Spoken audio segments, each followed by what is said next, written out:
Welcome to 12 Leg Journey. We're a couple of dinks in our mid-30s with 2 Yorkies and a severe case of the travel bug. Follow along with us as we explore 48 states in 48 weeks. We'll be posting daily shorts and weekly long videos highlighting our travel within each state on Fridays. Please be sure to like, comment, and subscribe. Well, hello again, everyone. We are in our 23rd state of Maryland. Woohoo! It's a tiny sticker, so hopefully it'll be easier for me to put on. Yeah, we'll see. Smaller might make it more difficult. Oh no, don't jinx it. Oh God. That wasn't too bad. You did good. Yay. Way straighter than Virginia was. Yeah, so what? So what, baby? Good job, baby. Almost halfway there. Almost halfway there. Yay!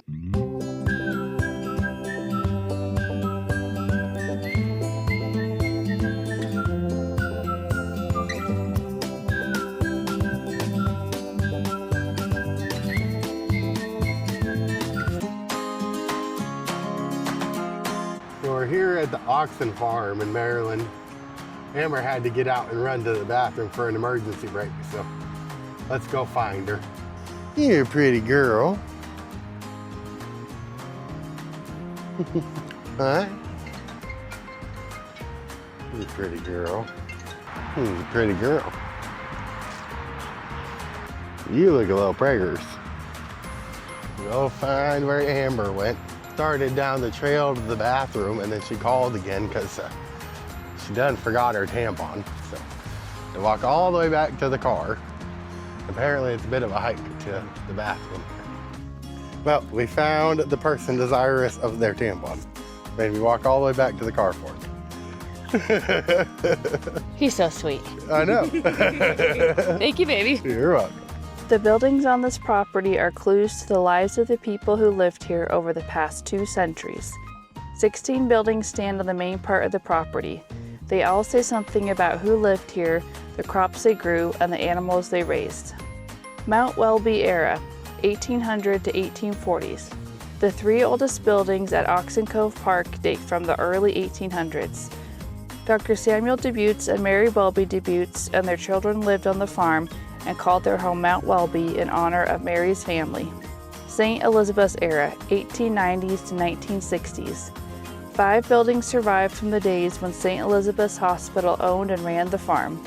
They are the hexagonal outbuilding, horse and pony barn, hay barn, feed building, and dairy barn and silo. The rest of the buildings in the main part of the park were constructed after the National Park Service began operating a children's farm. Well, now that we finally got our bathroom breaks coordinated, they were very uncoordinated, we are ready to actually go look at things now. Woohoo! Hello, chickens. Hello. You're pretty. You're looking for food, huh? Do you have food? I like the tan ones. Oh, they did a chicken feed earlier today, so they probably are looking for it.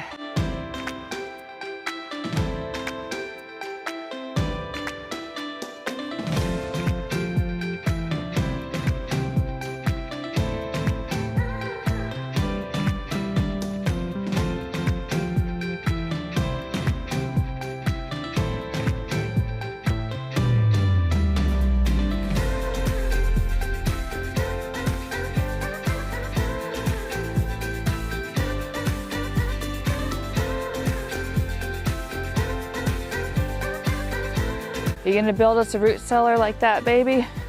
Yeah, we're definitely gonna need one. Make one out of brick. It's a piggy, babe. Whew. That is a fat little piggy.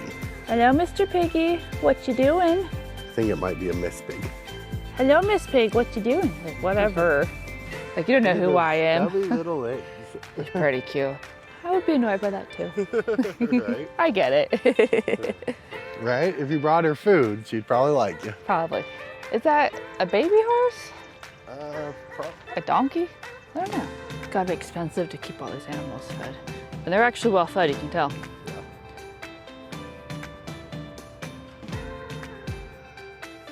They're not very active. No. But it sounds like it was a busy morning, so they might be tired. Oh, yeah. It's Memorial Day. A bunch of these national park stuff, I think, had extra things going on. That makes sense. Oh, it's a little steep, babe. Ugh.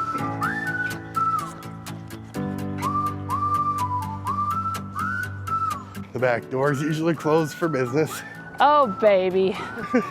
You and your ways. What? It's true, when you go to places, the back door's usually closed. They want you to come in the front. You are correct. This is definitely the front. Those are nice tall windows. They really are, aren't they?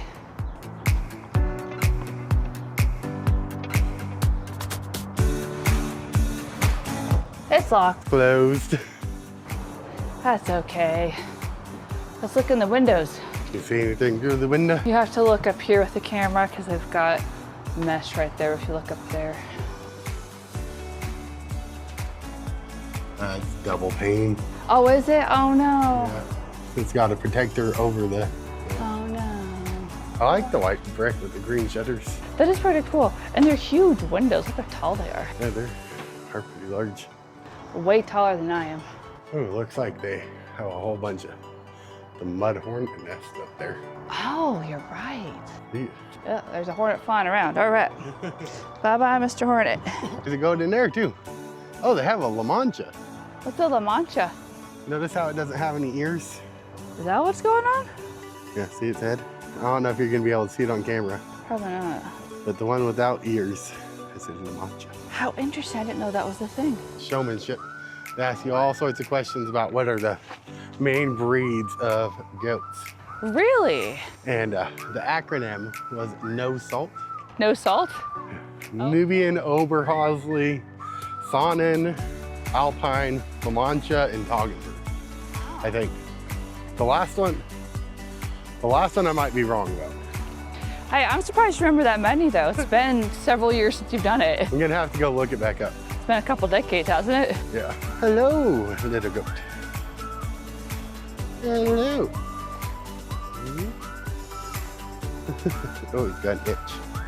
Gotta scratch himself, baby. Yeah. Whoever trimmed your hooves did a shoddy job of it. Yeah, I would snort about that too. So it is a Toggenburg, and this one right here is a Toggenburg. Can't remember the acronym I said, but I'm pretty sure I did. No salt. Yeah, no, I meant the T on it. Oh. Did I say Toggenburg? You did. Okay, I got it right. Good job, baby. The Nubians I had were kind of the opposite of the La Manchas, because they had long floppy ears rather than little snubs of non-ears. Little floppy ears. How cute. They were pretty good. They're loud though. I really like ivy on the back of that barn. Oh, that is cool. This is a fun little place to see. I could see why, you know, living in these densely populated states, why this would seem like, oh, I'm away from everything, even though the highway's right over there. We're so close to the Baltimore, DC area. This is probably rather country for the inner city folk. I didn't know that the National Park Service ran a farm of any kind, so it's pretty cool.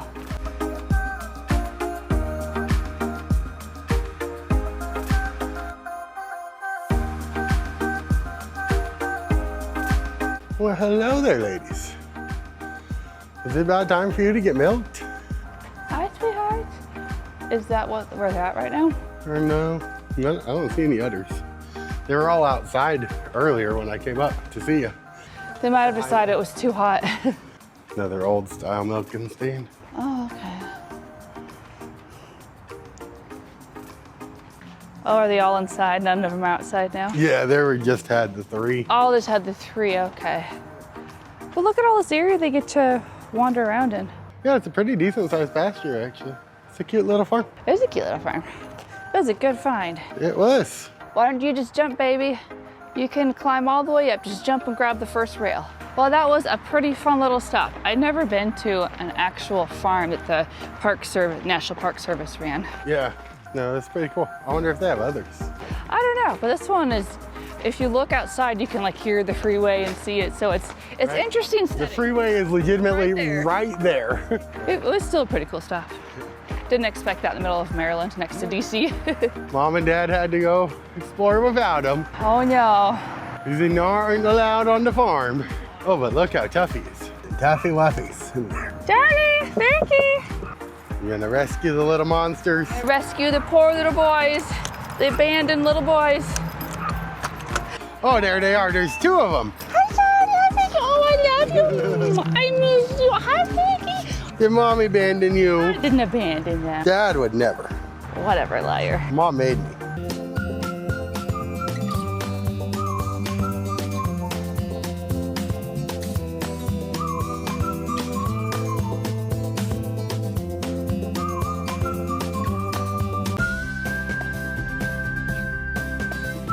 I need to charge my.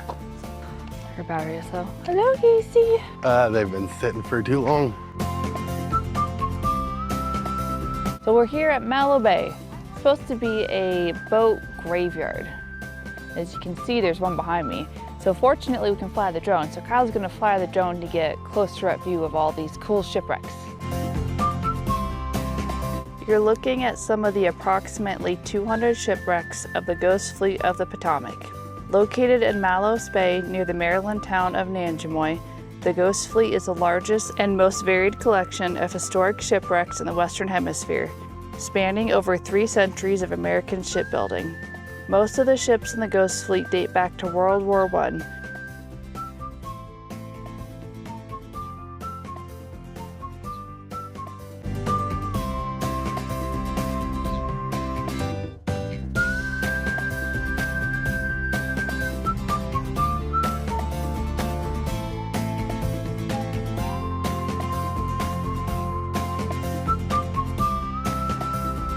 And here's the water.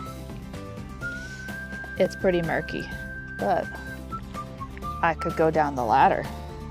Don't think I'm going to. I don't really want to go swimming today. All these logs. And there's Kyle flying his drone. So you can see one of them right here. Just off the trail there. There's a tick sign, so I'm scared to go. You're so funny, babe. Notice how the water's like coming in? Yeah. I think we're here at high tide or higher tide. Oh no. Well, we got the drone footage. Now we're searching for a way to get some ground level footage. We are trying. So it's a cool little area Amber found. It is. Got a bunch of shipwrecks here. Yeah. It's pretty cool. I wonder why this area specifically. There, I stepped over it. It is muddy, so be careful. There you go.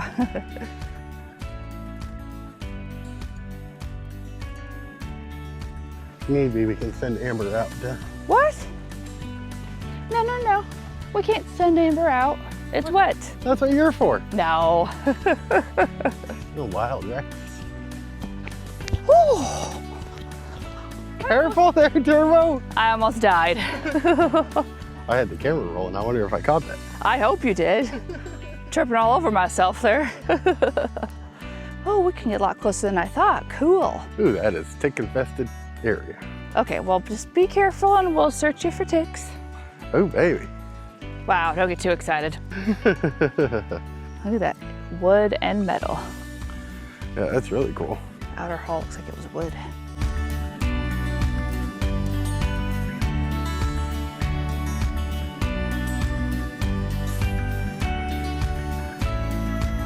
Well, I don't know, I still think we got to see some cool stuff, even it being high tide. Oh, yeah. It's really cool. Looks like they had way more docks and stuff out there that are long gone. Yeah, like a port of some sort. Ugh. Don't die. Can if I want. You can't leave me and the boys, sorry. How rude. Made the deal when you married me. Ugh. It's just horrible. You're clearly a very miserable man with a family. Good thing y'all are cute. Exactly, you love us. Yeah, for some reason. For some reason. Still trying to figure out what that reason is. Doesn't matter. You still love us because we're yours.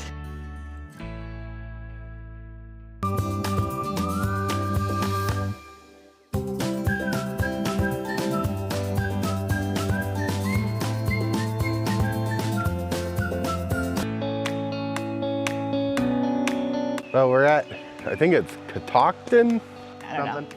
National Park here in Maryland. Getting ready to go do the Blue Blazes Trail. Apparently they have a still. A whiskey still. Well, to go look at in the backwoods here in Maryland. So Let's go check it out. And I just got off work last night and I decided, let's go ahead and go see the whiskey still before I go to sleep. So I will be hiking in my scrubs. Very fancy hiking. I know, right? No one else is gonna be wearing it. 0.3 miles to the still. It is not far. Oh, okay. Frankie! Frankie! Frankie's trying to find a way around that dang bridge. Come on! Come on, Frankie! Good boy! It's a little chilly now that we're back here in the shade. I'm glad I brought my sweater. I thought I might be cold. I was right. Yeah. That was so cute. Frankie trying so hard to find a way around the bridge. She's like, yeah, you're gonna have to go on it, little guy. And then Mom was a meanie and just set him on the bridge. Had no choice. Very rude. Oh, there's Charlie. He looks like he's feeling much better today. Yeah, Charlie got sick again last night, was shaking, and today he seems to be over it. He's eating again, so that's good. Eating and drinking. The poor little man has a very delicate tummy. Wanna come with me, Charlie? They're so cute. Oh, it's on an island in the middle of the creek. The creek splits off. That's pretty cool. You're right, I didn't even realize that till you said it. Little Frankie, who's usually the delicate little flower of the family, has actually been fairly robust and done pretty well. He really has. He hasn't really had very many sick nights. He had one night with a thorn in his paw that was embedded well enough that it took us a while to find it. Had him shaking for an hour, but other than that, Frankie's done pretty good. He has to take a lot of potty breaks. Yes, he does. And he's old. He has one speed. He doesn't go faster or slower. He has one speed that he goes. Well, we lost Amber and Frankie again. Frankie's got to go get his little sniffer and something. We're coming, we're coming. We're the slowpokes, Frankie. Well, babe, what do you think? This seems to be a lot nicer trail than we usually go on. It is way nicer. I agree with that. Much more manageable. Nice, leisurely, in the shade trail. I can go for it. Right? I'm usually forcing her to go chase waterfalls with me and Don't go chasing waterfalls. uh-huh. They lead down some rough paths when you do. I mean, they're beautiful paths, but they're pretty rough. There you are. Near here on July 31st, 1929, Deputy Sheriff Clyde A. Hoover was fatally wounded in a raid on the Blue Blazes Still. Police eventually tracked down several suspects, and 2 moonshiners were convicted in connection with the murder after several days of conflicting testimony. Tales of a double-crossing informant, a love triangle, arson, and other rumors spread throughout central Maryland. What exactly happened remains a mystery. Frankie didn't even make it to the out part of the out and back round trip. He has decided that he is done and ready to be carried. He is a princess and knows his place. His peasants are to carry him. It's true, we are. Charlie thinks his peasants are too slow. Yeah. Charlie thinks this dang leash should be done away with, and he'll just go do the trip twice. Oh, I think I see a structure. Ooh, look that, baby. I think we made it. What the police discovered at the Blue Blazes Still was startling. This was not a small family still, but a big commercial whiskey operation. Police found coils, cooling boxes, hoses, and 18 500-gallon vats, the largest and best equipment still they had ever come across in Frederick County. The economic incentive of making whiskey was great during Prohibition. The price of backwards grog soared from $2 to $22 a gallon in such places as Washington, Baltimore, and New York. This still is typical of one on a family farm. Cracked corn, yeast, sugar, and water were put into a wooden barrel to ferment. The solids were removed and the liquid was poured into the kettle and heated over a wood fire. Because alcohol boils at a lower temperature than water, the first steam to pass through the worm was alcohol. Cold stream water flowing over the worm returned the alcohol to liquid, which flowed into the jug. In an attempt to increase the proof, some distilleries ran the alcohol through an intermediate thump barrel. Whiskey is alcohol that has been aged in a charred oak barrel. Hi, Charlie, what do you think? Was that fun? I got walkies. Right? He's like, I gotta walk. I was happy. Okay. Yep. Let's not go through stuff. Come on. But babe. There's stuff to wrap myself on, Dad. Exactly, that's the fun part. Hi, Daddy. Did you make it out? Good boy, you made it out. You always do. There was another state that I wanted to go to the Prohibition Museum.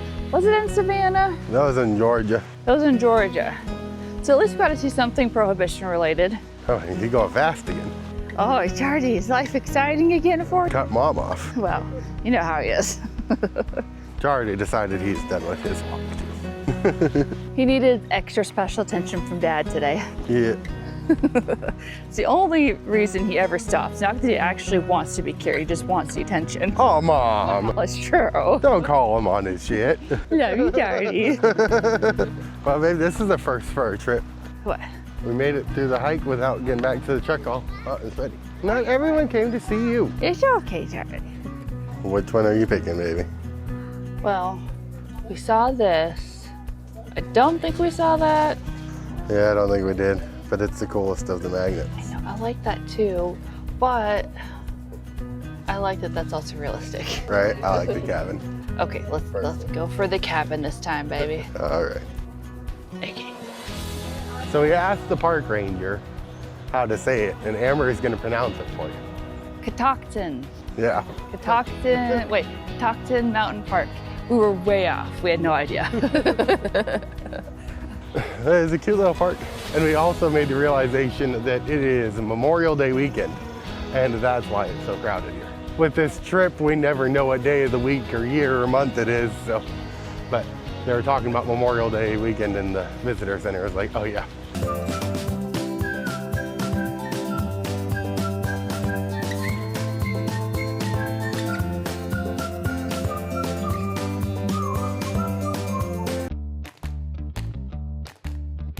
We are now in Frederick, Maryland, heading to see a Civil War medicine museum. It looks pretty cool online, so we gotta check it out now. See what we think. Run! We got 7 seconds. Oh, it's a tiny little street. Which one do you want? Both. Come on. Wives. The American Civil War was a turning point in the history of medicine. Many of the advancements made during the war still influence our modern medical practices. Those ideas, a structured ambulance system, on-site response by trained personnel, the use of triage, a focus on logistics, a hospital system with tiered levels of care, are still relevant today. They were revolutionary in their time. As the Civil War began, medicine was emerging from the heroic era, with its theory of bringing a balance to the humors of the body. Medical practitioners had no knowledge of germ theory or antiseptic practices. Both discoveries were still years away. Over 40 medical schools existed in America before the war, and apprenticeships with established physicians were also common. What's the first one, baby? It's found in your spine, babe. It's a vertebrae. No. All right, what's the second one? A rib. Very good. Humorous, that was right. That's pretty good. All right, what's the last one? It's the only one I was questioning. I'm looking at this one too, like, I'm not exactly sure which one that is. Yep, you're right, the heel. Good job. All new recruits were supposed to receive a physical exam. Occasionally, the exam was very superficial, allowing recruits to enter the Army with chronic diseases and physical defects that would affect their performance as a soldier. With the number of men willing to enlist dwindling, both the North and South resorted to instituting a draft to secure the large numbers of soldiers needed to fight. What do you guys think? Well, I'm a little shorter, or the taller guy. No, I think you're taller. What about the other one next to him? Oh, you're pretty close in height, but a little bit taller. Yep. Let's figure out how I measure up. I think I'm as tall as this one. Pretty close. No. I don't know. What about this one? Yeah, you're about average for the... Yeah. Well, there we go. I'm average. Let's go into the forest. I wonder if this one's haunted too. Probably not.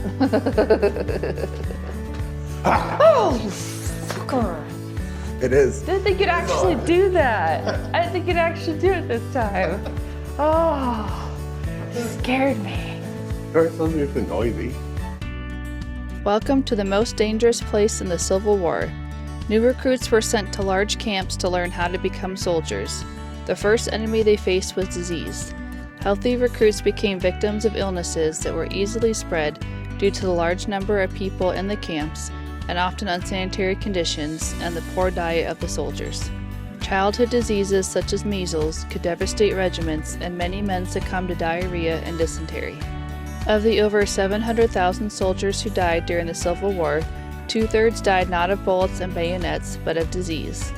The camp life scene depicts morning sick call, when regimental surgeons would treat men suffering from illnesses. I wonder if anything's gonna jump out and get you again. Maybe you should go in front next time. That one's a little grumpy because they got scared. Well, you're supposed to scare me. I warned you first. I didn't think you were serious. And I didn't think you'd go for it. I should have been paying more attention. Yeah, you should have. At the beginning of the Civil War, there was no established system to transport wounded soldiers from the front line to the field hospitals in the rear. In August of 1862, Jonathan Letterman, the medical director of the Army of the Potomac, created a highly organized system of ambulances and trained stretcher bearers designed to evacuate the wounded as quickly as possible. A similar plan was adopted by the Confederate Army. The Letterman plan remains the basis for present military evacuation systems. Horses and mules were essential to the Army, and veterinary medicine played an important role in the war. Large infirmaries were developed to treat animals too sick or worn down to be of immediate use. An estimated 1 million horses died during the Civil War. Look what I found sitting down on the job again. Hey, I'm not being paid to be here. I can sit down. The first level of care received by a wounded soldier was at a field dressing station, located close to the fighting. Medical personnel bandaged wounds and administered whiskey for shock and morphine for pain. If the soldier was unable to return to battle, he was transported to a field hospital via ambulance or stretcher. The field dressing station scene depicts Union medical personnel attending to a wounded Confederate soldier. The location is modeled after the field dressing station of the 32nd Massachusetts Infantry near the wheat field at Gettysburg. It was common for medical personnel from both the North and South to treat the wounded from the other side. The second level of care was a field hospital, usually located in a barn or tent to the rear of the fighting. Wounded soldiers were triaged into 3 categories: mortally wounded, slightly wounded, and surgical cases. Most surgeries were amputations and took place at the field hospitals. Of all the operations performed during the Civil War, 95% were done with a patient under some form of anesthesia, mainly chloroform and ether. The large number of amputations performed during the war was a result of the severe nature of the wounds caused by the Minay ball, the number of wounded needing immediate treatment, and the often poor condition of the patients. The field hospital scene depicts an amputation taking place in a barn using a Confederate field hospital.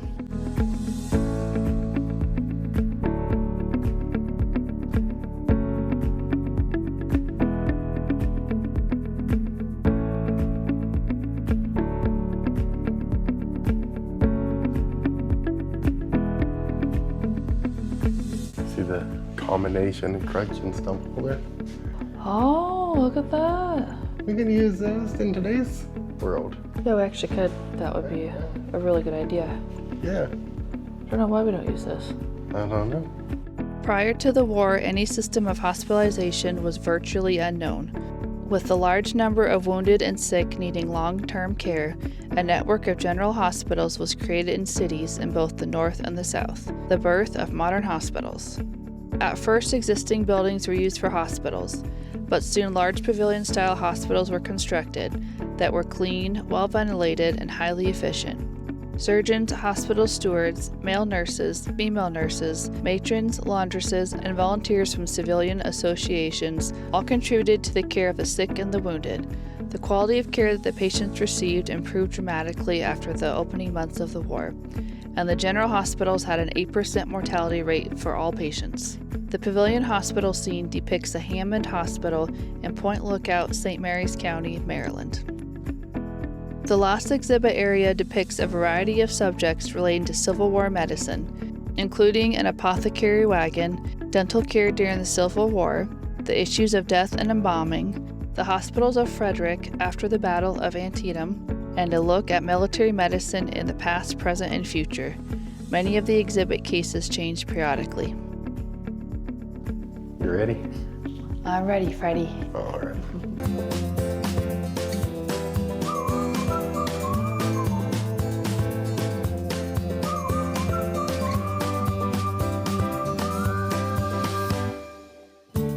Life is a one-time journey. It is better to stumble and trip through your own unbeaten path than to wake up one day old and gray, having never ventured from the sidewalk. Kyle Sickles.